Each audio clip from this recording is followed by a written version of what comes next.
I think it is interesting that the creative talent in the MENA region, but not only, tried to create a set of auctionable answers and solutions from themselves without waiting for support from the outside.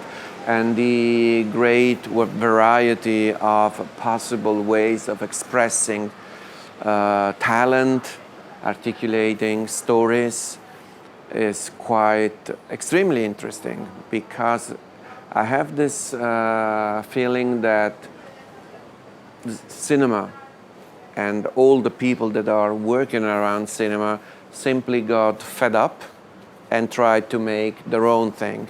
I would say the invisible quality of those people is so crucial, because there is still this stereotype of that certain films need to sound and look poor, whereas those films are extremely stylish. They have a lot of glam potential. The political preconditions feels as if everybody's forced to address political issues in just one way.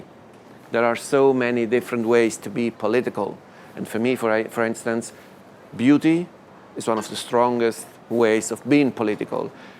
And if I may, watching your film yesterday on the piazza and listening to the silence from the audience part, I felt that was quite amazing. And when the film ended and they cheered, I think that cinema has a future, because there are people that are literally fighting to tell their stories the way they want to tell them. And these people, they don't compromise on integrity, on vision, on style, and the diversity is so great, it gives me great hope. No, I think that's sums it up. It also speaks to the creative urge and itch to create something, to put something out there. And like you said, beauty can be political in and of itself. So we can tell stories that are that seem on the surface apolitical, but by just telling a human story, you are, if you're humanizing just everyday life and everyday people who are generally, if you look at the news and what's going on in the news, and you only consume that, then it becomes just a headline or just a number or just a topic, and not an actual human story. So by simply making a story and by simply making a film, it is a political statement in and of itself.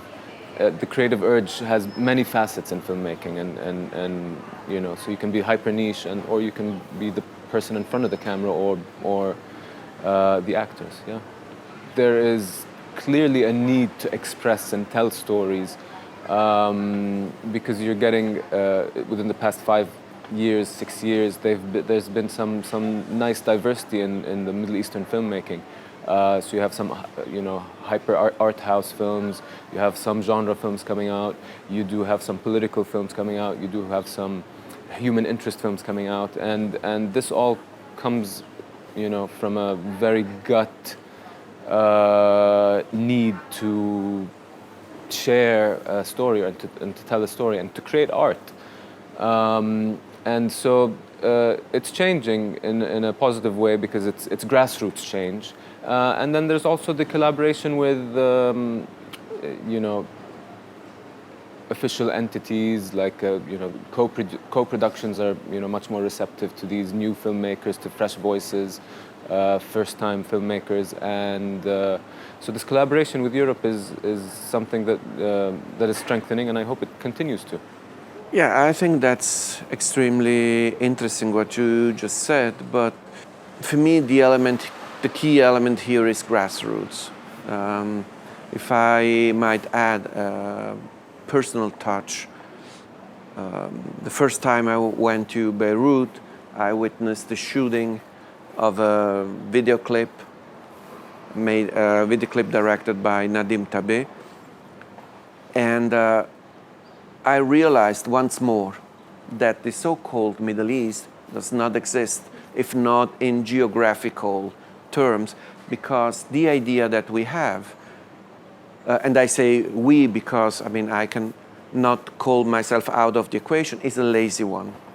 Because we imagine other people always as slightly worse than ourselves. And the fact that we keep on telling all the same stories about how we represent them. So it's not a problem that you have, it's a problem that we as global discourse put on your shoulders, because each time something bad happens, you have to explain that you are not like the bad guys. Each time something, you have to explain that you respect women, but no one tells us you have to respect the women in Europe, in the workplace, you have to be less sexist and this and that. It's always other people that are to blame. All the different films that are coming from Tunisia, Morocco, Algeria, Qatar, Jordan, and Iraq, and so on.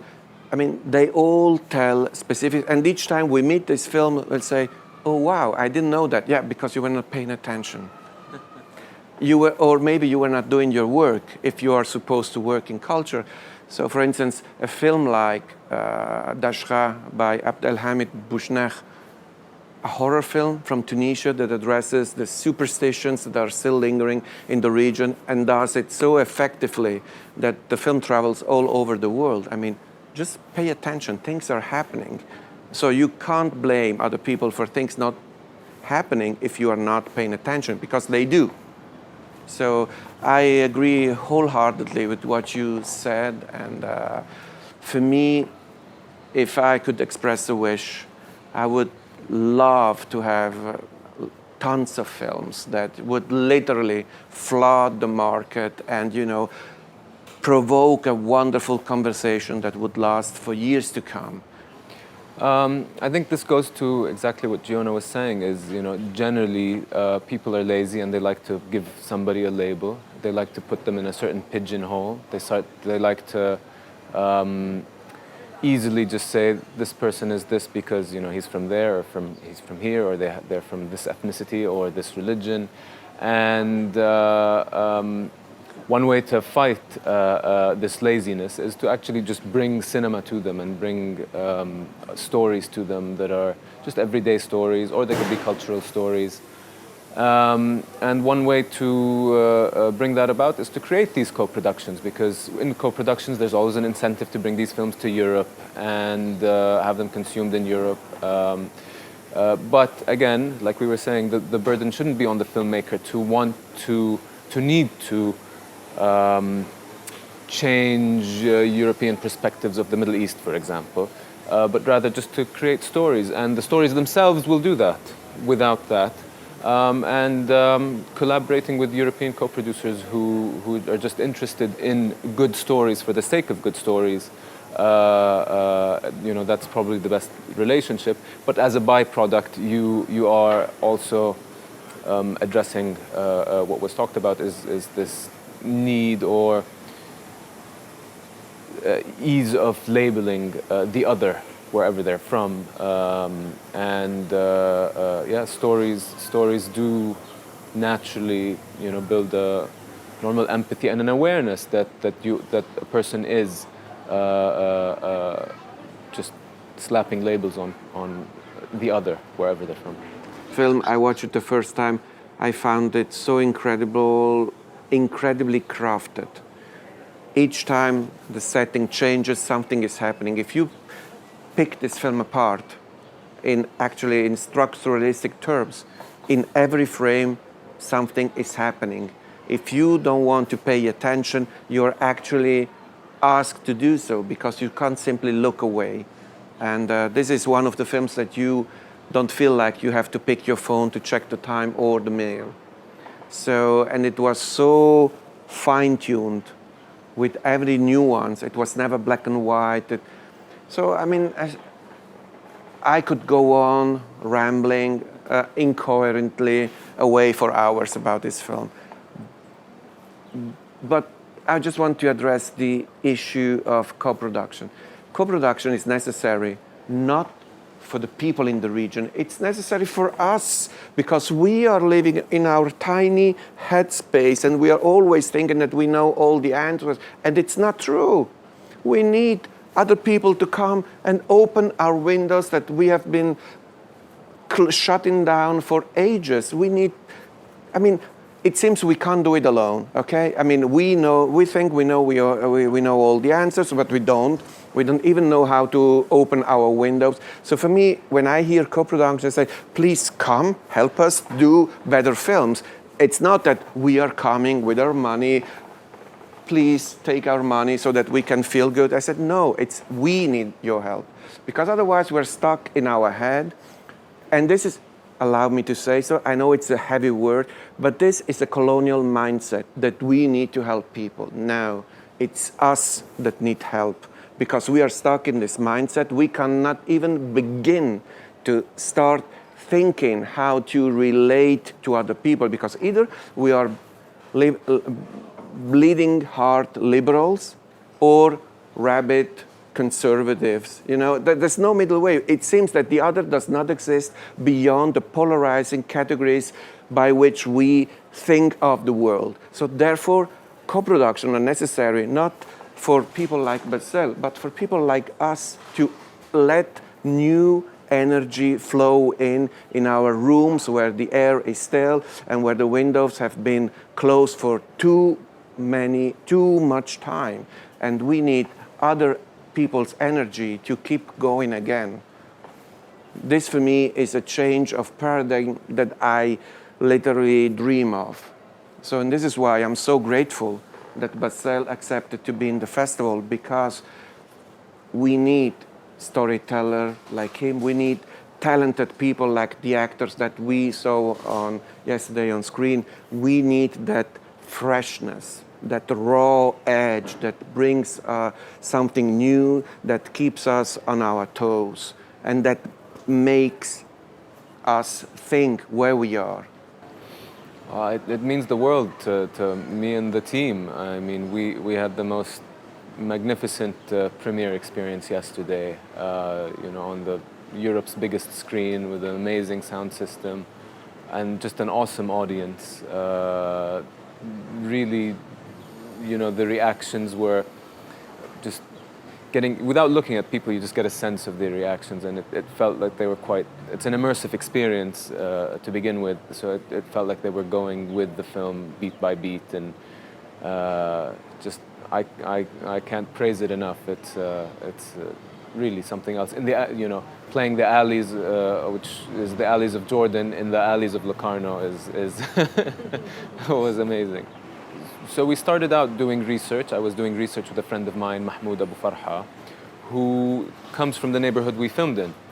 And in spending this time doing research, we meet all of these characters along the road, and then you realize everybody has a story, because whenever somebody passes, he'd pull me aside, do you like Bassel? This person's story is this, and that person's story is that. And then, I was doing research, so I want to get to the truth. So I kept, trying to push him and others, and, in search of truth. And I realized that, the truth exists there, but it's also a lot of gossip and exaggeration, and it's just the way it is. So it was quite difficult to find the truth. But at the end of the day, I realized that the gossip and these stories were the spirit of the place. That's how the place is. That's, it's an intimate, claustrophobic place, and these stories are how it is there. And so I ended up not going for the truth, but going for the spirit of the place. And I hope I got it. I felt like ultimately I mixed the research with some of the dark humor, pulpiness that I enjoy in cinema myself. So it ended up being a blend of an attempt to represent authentically as much as possible, but making it also, on some level, maybe an attempt to make a piece of popular cinema that could be consumed by us first, and then everyone else. I wish wholeheartedly for the future of Locarno to welcome more talented filmmakers like Bassel Ghandour and to welcome more exciting films like The Alice, because it's this kind of talent, this kind of stories that make our festivals special, because they are special. I'm so honored. Thank you so much.